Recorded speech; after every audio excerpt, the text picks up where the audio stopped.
25 sugar मिलों की जानिब से अरबों रुपए का कर्ज वापस ना किए जाने का इंकशाफ सामने आया है। ऑडिट हुक्काम ने पब्लिक अकाउंट्स कमेटी को बता दिया। कहा डिफॉल्ट शुदा कर्जों की मद में 190 अरब रुपए का नुकसान हुआ है। बैंक हुक्काम ने अब तक कर्ज वसूली के लिए कुछ नहीं किया।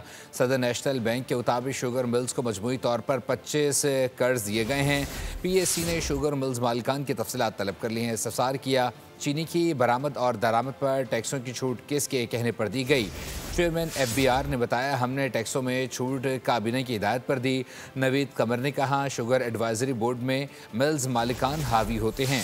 शुगर मिल्स लगाने पर पाबंदी नहीं होनी चाहिए। मोहित पीरजादा ने कहा, शुगर माफिया सूबाई हुकूमतों के बस में नहीं है।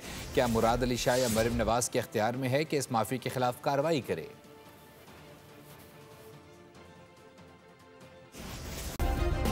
सब्सक्राइब करें और बेल दबाएं ताकि कोई खबर रह न जाए।